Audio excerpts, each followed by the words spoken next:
They accumulate in sediments, and now microbes residing in the sediments eat this organic matter.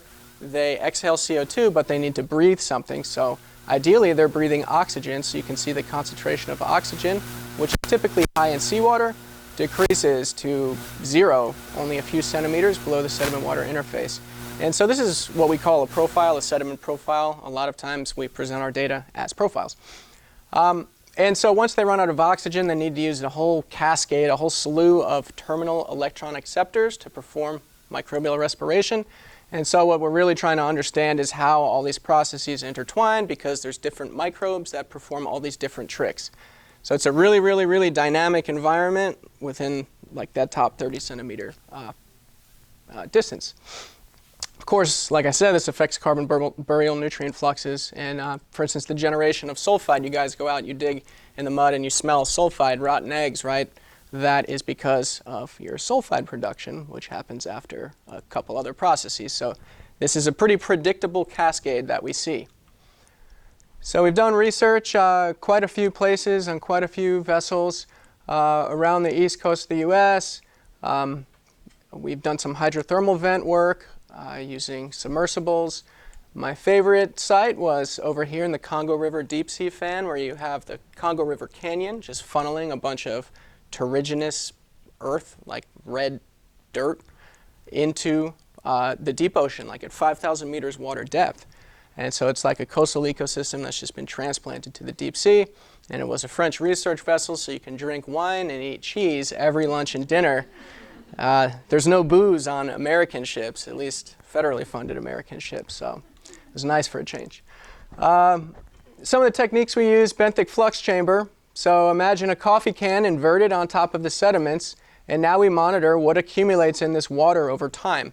And if you know the area, that circular area of your coffee can, now you know how much material accumulated in that little parcel of water over a finite period of time. So we can calculate moles or grams per meter square per day, for instance, to get units of flux. And so it's just a lot of work to even obtain a single one of these measurements. We can just collect surface grabs for spatial mapping.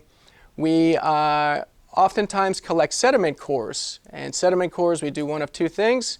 We can section them in small increments, like, 5 millimeter to 4 centimeter increments, centrifuge the mud, decant and filter the pore water, and then run chemical analyses on that. Or we can actually obtain electrochemical profiles without having to disrupt the core. What I mean by that, specifically, we use electrodes. We use a technique, an electrochemical technique. It's called voltammetry. We use mercury amalgamated gold electrodes. Here you see the tip of one. It's just a glass electrode with a pulled tip. Here's a little 100 micron diameter gold wire that we coat with mercury.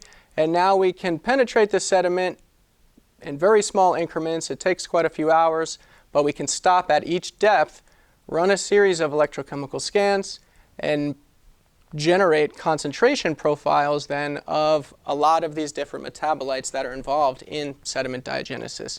So we get like a snapshot of the vertical profile. We can also measure trace metals. So it's a pretty powerful technique to measure a whole bunch of different analytes in one fell swoop.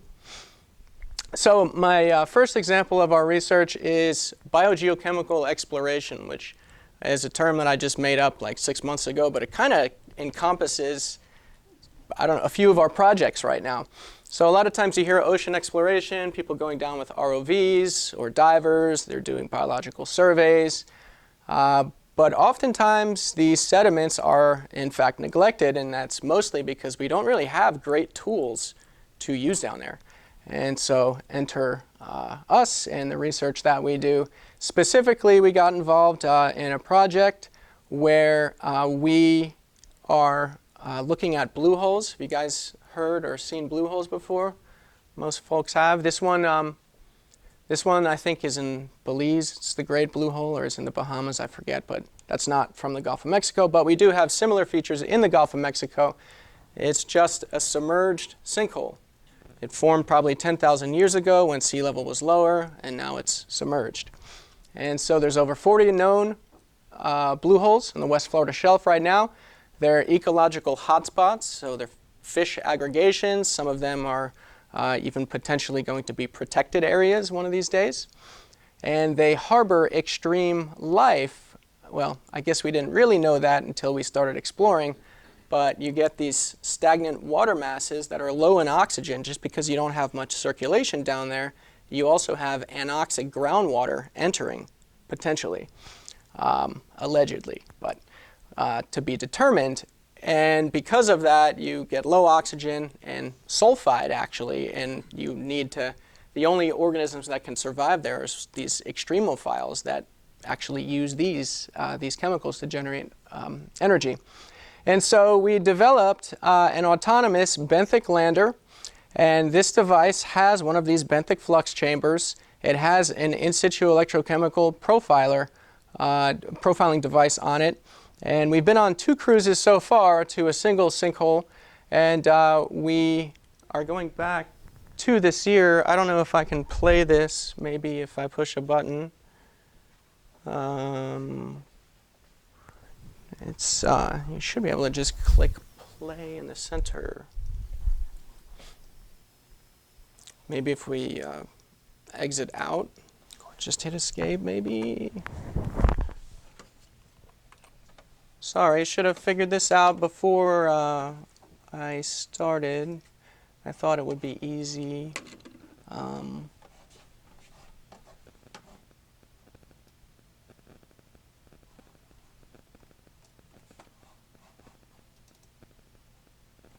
Oh no. Okay. That's all right. Format video maybe? Copy the link? No? Yeah. It's okay. It's not that critical, but it was a video that the divers took, and we were I wasn't, but they were 350 feet down, so they were on rebreathers, super technical stuff. And here you can see our benthic lander deployed at the base of this blue hole. This is a soft debris pile. They're like funnels, right, out there in the ocean, so they trap all this material. Here's the electrochemical profiling device, deep sea batteries, some floats and whatnot. You can see all of the debris basically settling there. So the other cool thing, this was another video that we found, were sawfish. 2 sawfish, 12 feet long, in this blue hole that was no wider than this room. And the divers weren't sure if they were alive or dead. Turns out they were both dead. So they swam down there, and they didn't realize, or I don't know what was going through their head, but I guess there was sulfide going through their head because there was no oxygen. They suffocated or they died of sulfide toxicity without realizing it. So Florida Fish and Wildlife came out the next day and actually recovered one of them, and they said it was the most disgusting smelling adventure they've ever been on. So just an example of the data. Obviously this is way too in-depth for what I can really show, but the type of data that we get, so here's a water column profile, right, from the surface, from the boat all the way down, and here's this debris pile at the base of the blue hole. So I have a water column profile here. You can see the zones, the oxygenated water here, and then transition to hypoxic waters, and then sulfitic waters down at the bottom. You can see there's high nutrients down here. So these nutrients, I see something like that, and I say, well, they must be coming from the sediments. So if we look at the sediment profile, this is expanded because this is only about 20 centimeters right here. But we do have sulfide. We have nutrients being produced as a function of depth in sediments. And when we see a profile like this, slanted towards the surface, a concentration profile like that, it suggests that we have a flux. And so in fact, the sediments are a source of nutrients to the sulfitic water.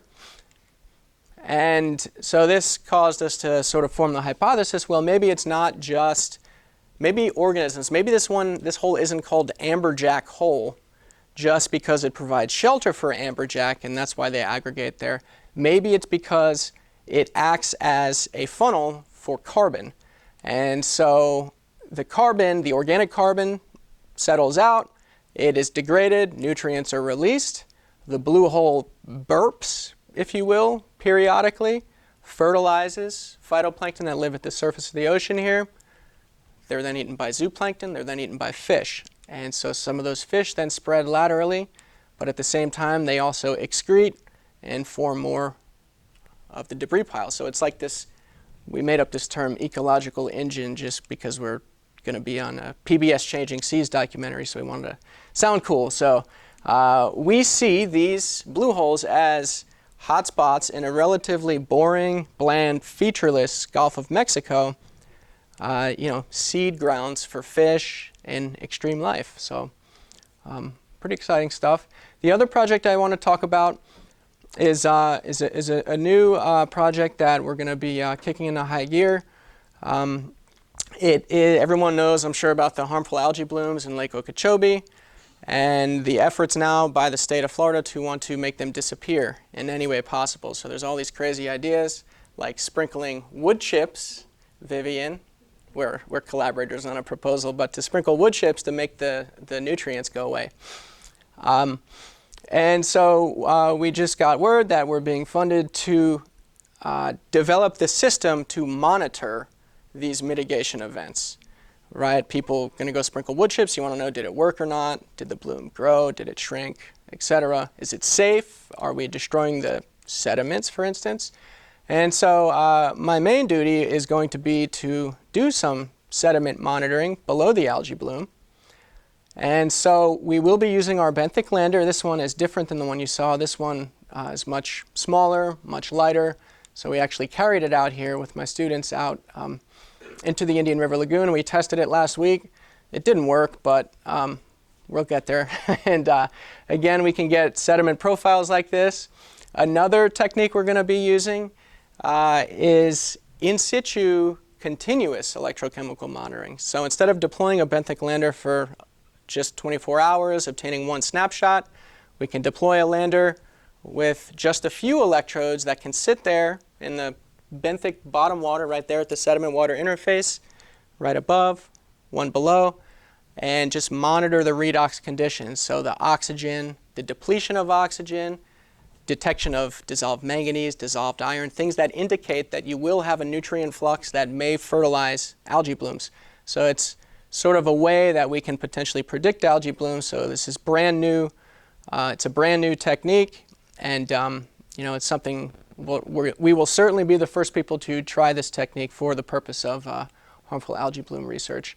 I'm not going to talk about this just for the sake of time, but what I do want to highlight is just that the wonderful facilities folks at Harbor Branch, they converted a van down by the river for me where we can construct sediment cores, in this case with or without oil, to simulate an oil spill, and with or without iron. So we have, I think, 10 different aquarium tanks, and we can harbor a bunch of sediment cores and then conduct long-term incubations using natural water to evaluate, to test our hypotheses for what sediment processes we think are ongoing.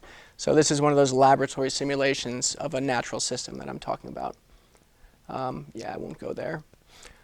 So what's our 2020 lab outlook? We are going to a few conferences. We're chairing a session. It's the intersections of pedology and marine sediment geochemistry. So now you have the soil scientists who are recognizing that marine sediments are pretty cool, and they want to start coming onto our turf.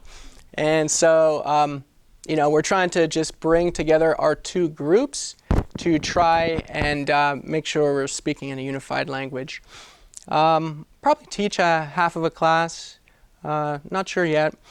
And we have, like I said, those two blue hole cruises coming up. We have 2 long, 3 weeks apiece, Gulf of Mexico dead zone cruises, the Mississippi dead zone that forms every summer. And of course, if anyone's in this room and is looking to get involved, we are always seeking graduate students, a few intern opportunities. And then for graduates, for master's level folks, we're hiring some technician positions. And I'm just going to leave you guys with this. I thought we were going to have questions, but I don't know, maybe we'll wait or whatever. But I was just going to leave this up while we took questions. But it's not my turn to take questions, Meredith. So anyways, I'll wrap it up there. Thanks.